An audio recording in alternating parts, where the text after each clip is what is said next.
이번에는 유일한 호남 출신 당권 주자임을 강조하고 계시는 분이죠. 더불어민주당 역시 사선 의원입니다. 송영길 의원 연결돼 있습니다. 안녕하세요, 의원님. 여보세요? 네, 의원님 안녕하세요. 네, 안녕하십니까? 송영길입니다. 바쁜 일정들 소화하고 계실 텐데 또 어제 광주에 내려오셨고 토론회도 하셨고 5.18 민주묘지도 참배를 하셨습니다. 5.18 정신을 계승해서 한반도 평화 시대를 만들어 가겠다라고도 이야기를 하셨는데 갖고 있는 의미부터 들려주시죠.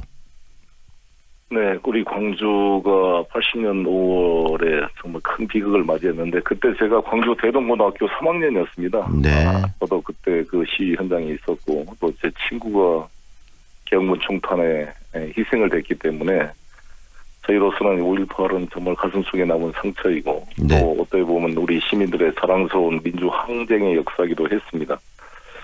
이 광주는 사실 분단의 또 피해자이기도 하기 때문에 네.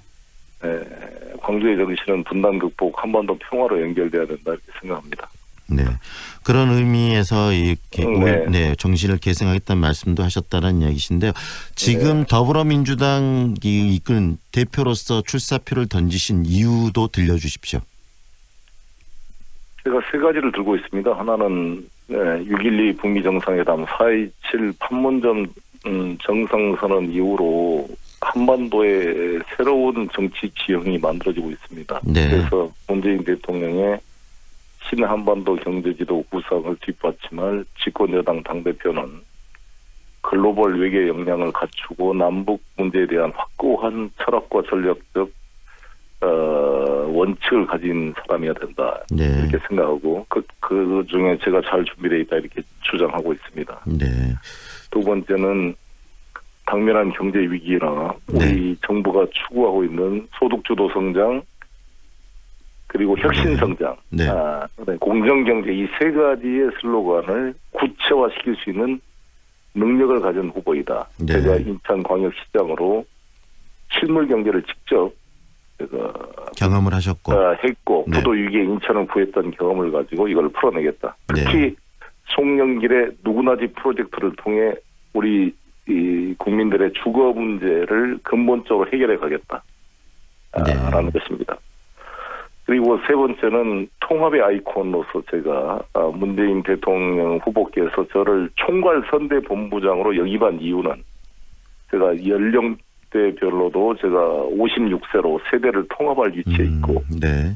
또 호남 출신으로 인천광역시장을 했기 때문에 이 영호남과 이 수도권을 통합시킬 수 있는 위치에 있고 네.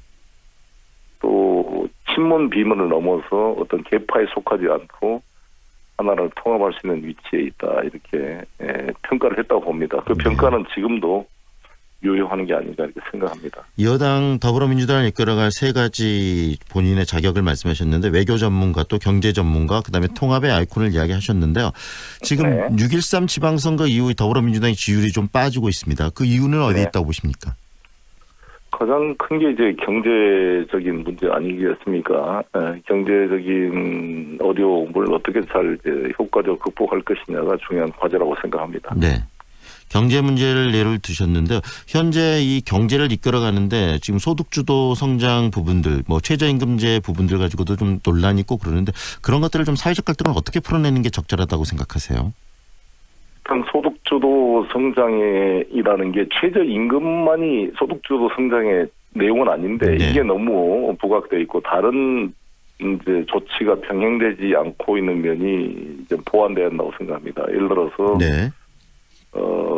대기업의 횡포라든지 납품 단가 우려치기, 우리가 일감 몰아주기, 기술 탈취 이런 이야기와 프랜차이즈 가맹점주들의 어떤 갑질 횡포, 그다음에 임대료, 상가 임대료 문제나 여러 가지 이런 것들이 좀 같이 정리되면서 가지 않다 보니까 을들 간의 전쟁이 됐다 이런 얘기를 하는 거 아니겠어요? 갑을 간의 그런 문제를 같이 풀어주지 않아서 이게 좀 보완될 필요가 있고 또 하나는 소득주도 성장이라는 게 임금 인상에만 의존하게 되면 기업이 그걸 버티기 어려운 면이 있고 물가 상승으로 실질 임금이 다시 내려오는 부작용이 있을 수 있기 때문에 가장 큰 지출 요인인 주거비와 사교육비를 줄임으로써 실질적인 가처분 소득을 늘려 소득 성장을 실질화시키자 이것입니다. 그래서 제 송영길이 제기하고 있는 누구나 집 프로젝트를 통해서 집값의 10%만 있으면 자기 집을 갖게 만들고 기존 주거비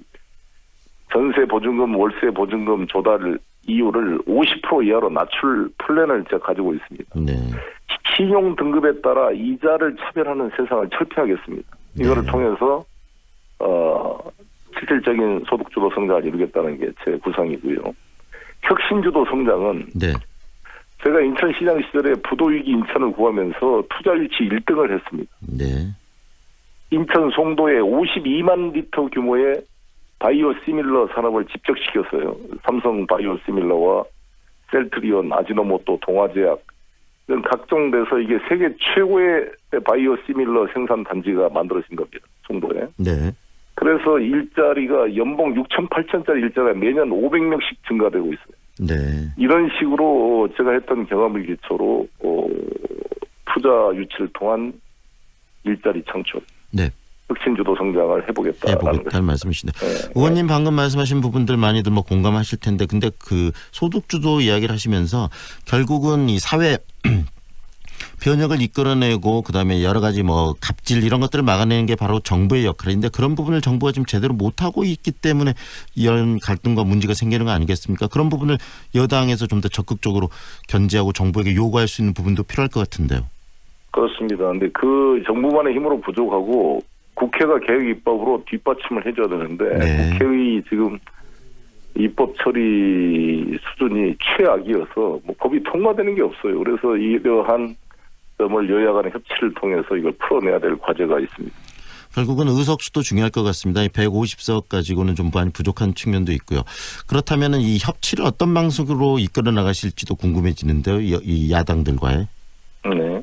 말씀해 주시죠. 제가 당대표가 된다면 일단 정의당과 민주평화당과는 여러 가지 공통 분모가 많기 때문에 적극적으로 논의하고 또한 바른미래당, 자유한국당과도 사실 접점을 찾아내서 일단은 국회 선진화법을 개정해야 되는 게 아닌가 생각합니다. 네. 국회 선진화법 때문에 3분의 1 의석수원 가진 정당이 반대해버리면 이게 법이 통과될 수가 없어요. 식물국회가 돼버렸거든요. 네.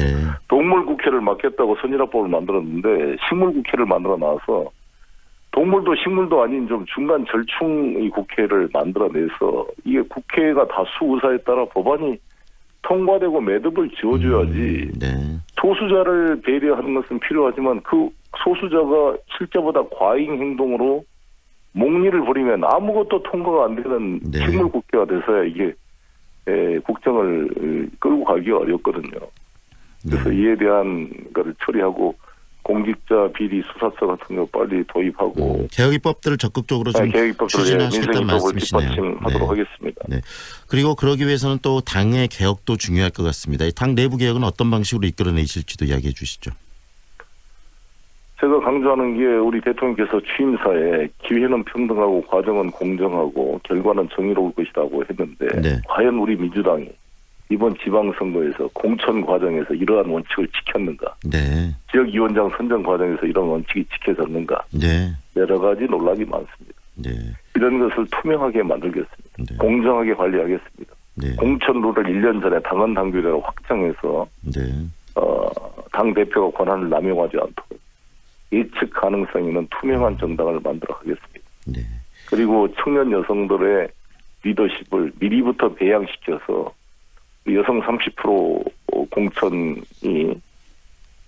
가능할 수 있도록 열심히 준비해 가겠습니다. 네. 그리고 이 공천 이야기에서 2020년 그 선거 이 총선의 승리는 대단히 중요한 부분일 텐데요. 총선 승리를 위한 플랜이 있으신가요? 총선 승리는 결국 내용적으로는 우리 문재인 정부의 두 가지 분야의 성과가 가시화돼야 된다고 봅니다. 첫 번째는 대통령께서 추진해왔던 한반도 평화 구상, 이것이 미국과의 관계 속에서 일부 경제 제재가 풀어짐으로써 남북 경협이 구체화돼서 비핵화 과정이 만들어지는 것, 그 성과를 만드는 거고요. 두 번째는 이 경제적 어려움을 돌파해서 소득주도 성장과 혁신 성장에서 성과를 만들어내는 것, 공정경제의 성과를 만들어내는 것. 이거를 통해서 총선 승리의 내용적 토대를 만들고 우리 당 내부로서는 투명하고 공정한 공천 기준 관리를 통해 우리 당내가 통합이 되고 또 좋은 인재들이 모여들어서 국민의 지지를 받는 후보들이 공정하게 공천이 되었을 때 저는 승리가 담보될 수 있다 이렇게 생각합니다. 의원님 지금 뭐 이 대표 경선을 치열하게 치르고 계신데 일부에서는 뭐 이해찬 후보가 지금 나오면서 이 어느 정도 뭐 대표 결정이 돼버린 거 아니냐 이런 뭐 속단도 하고 그러던데 현장에서 우리 의원님께서 생각하시는 느낌은 어떠신가요? 전혀 그렇지 않습니다. 아주 현장 분위기가 너무 좋습니다. 실제 지금 나온 여론조사들은 그 데이터베이스가 부정확할 뿐만 아니라 객관적이라고 보기 어렵기 때문에 현장 분위기하고는 전혀 다르다고 생각합니다. 네. 현장에서 만나는 많은 유권자들 또 우리 그 당원들의 어떤 당심들을 현장에서 느끼실 텐데 그 당심도 전해 주시죠. 아무래도 여기 이제 광주 지역이니까 저에 대해서 더 우호적인 면이 큽니다만 그래도 아주 반응이 폭발적이고 기대가 크다고 느끼고 있습니다. 네, 그 기대를 담아서 과연 어떤 대표가 되시겠다는 생각을 갖고 계시는지 우리 당원 그리고 뭐 유권자 그리고 또 우리 호남 분들께 마지막으로 한 말씀 해주시죠.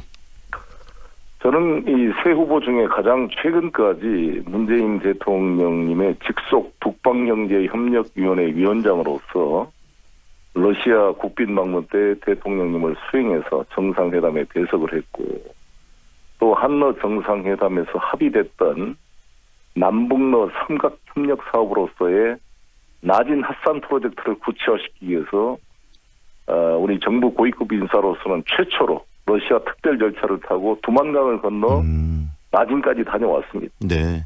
이러한 적극적 자세로 길을 개척해 가고 청와대와 정부와 당이 하나의 원팀이 돼서 잘 협력하고 또 우리 당을 원팀 민주당으로 만들어서 제가 지난 대선 총괄 선대본부장으로서 당을 하나로 묶어 대선에 승리했던 그런 자세로 우리 문재인 대통령을 뒷받침하고 성과를 내서 총선을 승리하도록 하겠습니다. 네, 오늘 말씀 여기까지 듣겠습니다. 고맙습니다. 네, 감사합니다. 지금까지 더불어민주당 대표 경선을 하고 있는 송영길 의원과 함께했습니다.